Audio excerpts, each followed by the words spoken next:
السلام علیکم ورحمۃ اللہ وبرکاتہ۔ کیسے ہیں بیٹا، ٹھیک ہیں؟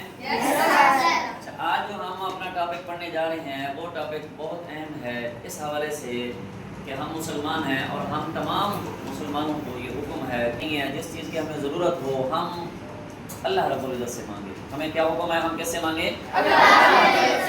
حتیٰ کہ نبی پاک صلی اللہ علیہ وسلم کا یہ فرمان ہے کہ تمہارے جوتے کا تسمہ بھی اگر ٹوٹ جائے تو وہ بھی تم کس سے مانگو؟ اللہ تعالیٰ سے۔ اچھا، قیامت کے دن اللہ تعالیٰ کی تو شان ہے نا کہ وہ ہر ایک کو دے۔ قیامت میں ایسا ہوگا کہ اللہ تعالیٰ بلائیں گے ایک شخص کو، اسے کہیں گے کہ آپ نے مجھ سے فلاں چیز مانگی، میں نے دنیا کے اندر تمہیں وہ چیز نہیں دی لیکن میں اب تمہیں وہ دے رہا ہوں۔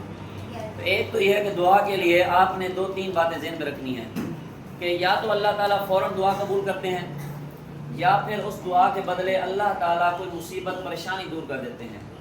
تیسرے نمبر پہ یہ ہوگا کہ اس دعا جو میں نے آپ نے مانگی اللہ سے، اللہ اپنے پاس ذخیرہ کر لیتے ہیں اور پھر قیامت کے دن کیا ہوگا، اللہ تعالیٰ بلائیں گے کہ فلاں وقت میں آپ نے فلاں چیز کیا ہے مجھ سے مانگی تھی لیکن میں نے تجھے دنیا میں نہیں دی، آج اس کے بدلے میں تو مجھ سے اپنے گناہوں کی معافی کروا دے، آج اس کے بدلے میں تو جنت میں چلا جا۔ اس وقت انسان خواہش کرے گا کاش میں کیا ہے دنیا میں جتنی دعائیں مانگی کوئی ایک میری قبول نہ ہوتی۔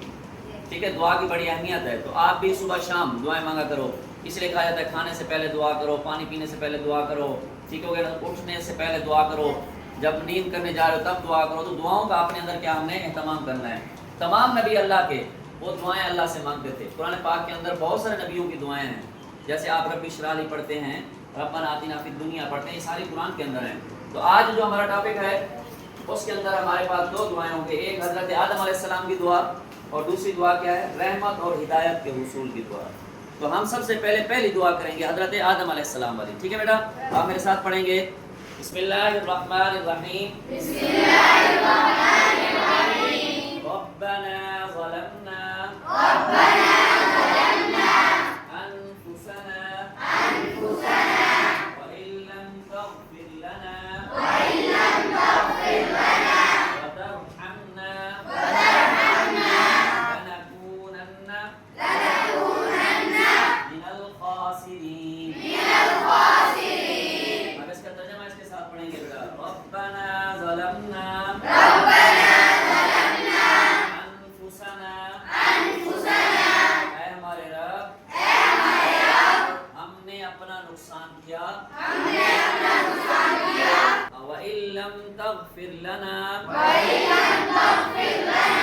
اور اگر تو نے ہمیں نہ بخشا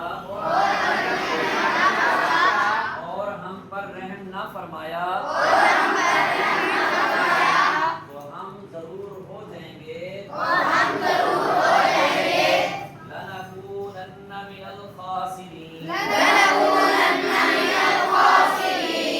نقصان اٹھانے والوں میں سے۔ جمع ایک بار پھر کریں، ربنا ظلمنا انفسنا، اے ہمارے رب ہم نے اپنا نقصان کیا، وَإِن لَّمْ تَغْفِرْ لَنَا،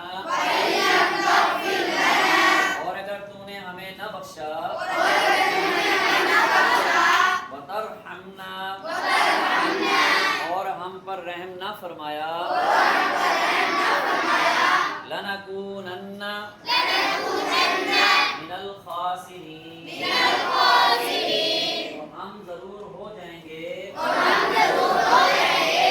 نقصان اٹھانے والوں میں سے۔